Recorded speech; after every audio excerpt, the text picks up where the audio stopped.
What's up, Barnhill family, and welcome back to the channel. Yeah. So, Nick, this fight ended up being as good as advertised. Brad Riddell, Rafael Fiziev.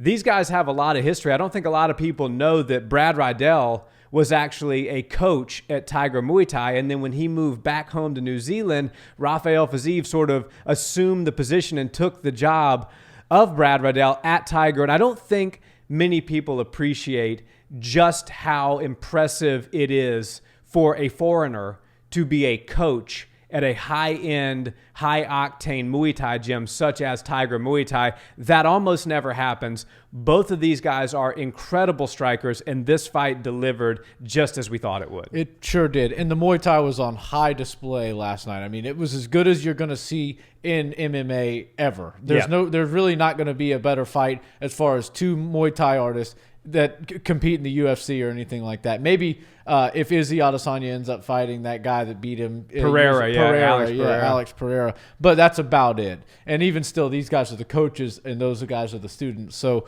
Rafael Fiziev is everything that we thought he was and then some. 11-1 now, and then Brad Riddell being 10-2. That's still super impressive. A lot of these guys that come in with the Muay Thai skills and they have really good stand-up tend to lack what we'd hope for them to have on the ground. But I think that these guys are actually really taking care of that side of the sport, and they're going to force both of these guys are going to force their future opponents to stand up and strike with them, which is going to be very dangerous because, as Rafael Fiziev showed us last night, he can knock out arguably the next best Muay Thai artist in the entire organization. So it makes me believe that he can probably do it to absolutely everybody that he faces. Yeah, and I think a really good grappler will find themselves in a very scary place if they're in there with Rafael Fiziev or Brad Riddell for that matter and shoot 2 or 3 takedowns that get stuffed. Then all of a sudden you're going to start to see the panic set in because nobody, and I mean nobody, in the division wants to stand and strike with Rafael Fiziev. That would be a grave mistake. I mean, Rafael Fiziev is a high-octane, come-forward, high-volume guy, and you saw the respect he showed Brad Riddell last night. The first round wasn't as much volume as you're used to out of either one of these guys, and that just speaks to how much respect they had for one another and how lethal they know one another is. Yeah. The significant strikes to the strikes thrown was literally almost identical. Everything with regards to these guys is almost identical. Their record was identical. They both had the same job at the same gym. Physiques very similar, style very similar. The story here and the differentiator was that every punch and kick that Rafael Fiziev landed did just a bit more damage than the ones Brad Riddell landed. And then that finish, that spinning wheel kick finish, the 13th, I believe, in UFC history, was just a thing of absolute beauty. Lucky number 13. And I think that one, in my opinion, goes down as a top knockout of the year candidate. It has to. And it's not just because of the mechanic of a spinning heel kick. But it's a ridiculous move to land on somebody. But to land it late in a fight against a guy who's just as good at Muay Thai as you are is really impressive. A 10-1 guy. These guys are even Steven all the way down the tail of the tape and back and forth. And to land that kind of strike on that elite level of a striker, to me, elevates Rafael Fiziev's knockout all the way up to being one of the best that we've seen this year, if not the best. So impressive. And it wasn't like a fluke thing. And I don't want to call Joaquin Buckley I think that's how you say his first name. With the jumping back kick? I don't want to say that was a fluke because it wasn't, but it was definitely not pre-planned.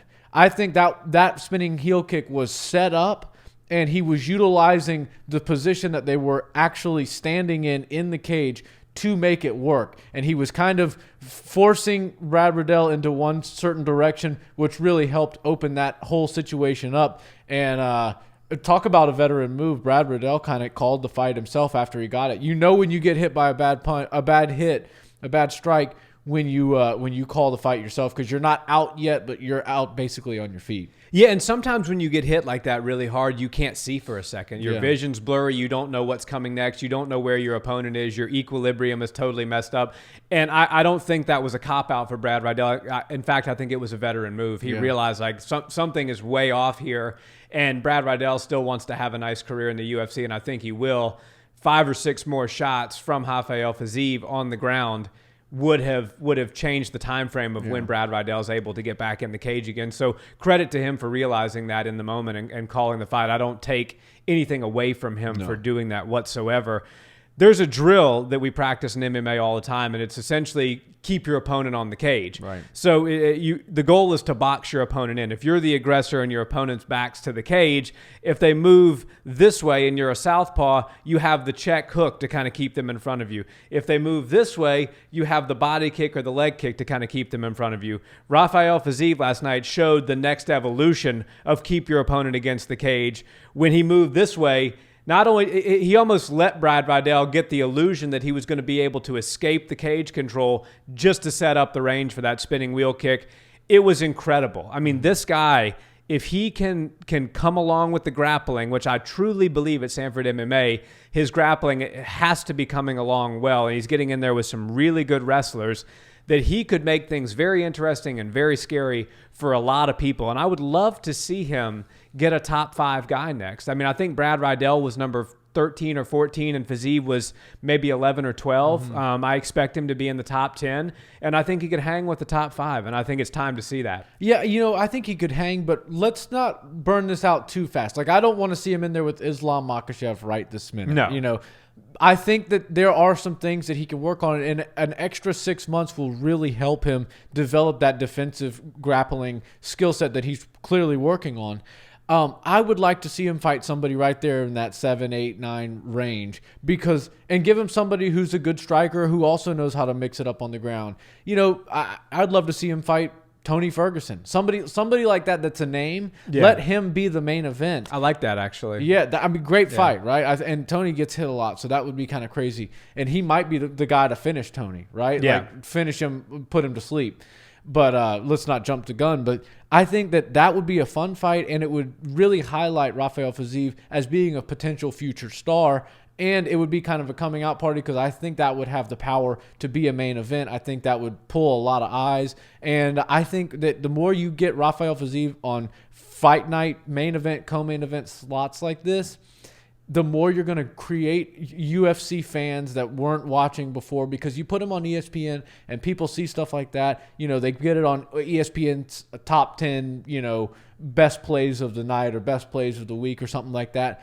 And people are going to go, oh my God, the skills that we're watching here are just next level.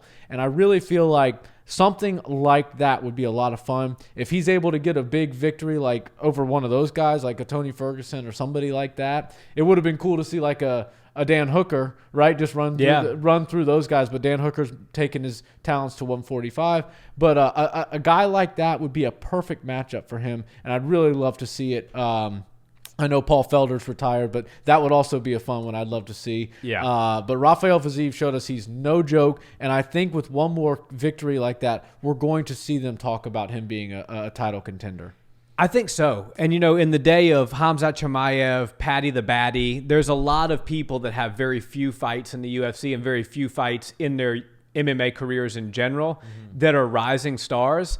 And I think one that we really can't overlook is Fiziev here. Yeah. He's only got 10 fights. I think he's only 28 years old, young guy. But make no mistake about it, he's a rising star. And by the time he hits 30, if he stays with Sanford MMA and continues to develop the other skill sets, you could be looking at a future champion. I truly believe that. Yeah, and you know what? He seems to be a bit of a character, has a bit of a personality. Last fight he won, he called out Hasbullah. And that was a great call-up because Hasbullah is everything right now. Everybody knows him. He's attached to Khabib. Khabib's a megastar. Hasbullah now is a megastar. There's something special about Hasbullah. This fight, he wins. He calls out Vince Vaughn, who's sitting cage side, and which is fantastic because Vince Vaughn, is laughing it off. And I'm sure now that they've met each other and probably hung out backstage, got a picture together, whatever. They're friends. Vince Vaughn's going to be telling all of his friends about Rafael Fiziev, and this crazy Russian Thai hybrid international fighter is calling me out to fight. It's a cool moment. I think he understands the promotional entertainment aspect of the sport. He clearly understands the X's and O's of striking, and with a little bit more fine tuning on the grappling side of things and the defensive side of that, he's going to be a force to be reckoned with. And I think the lightweight division just realized that. I think you're right. Guys, thanks so much for watching this video. Let us know, were you as impressed with this fight as we were? And what do you think's in the future for Rafael Fiziev? We love chatting with you guys in the comments, so keep them coming. Guys, if you haven't already and you listen to audio podcasts, check us out on audio on Spotify, Apple Podcasts, Podbean, you name it. The audio version of this content is there for you as well. And until the next time, as always, have a wonderful day. Peace.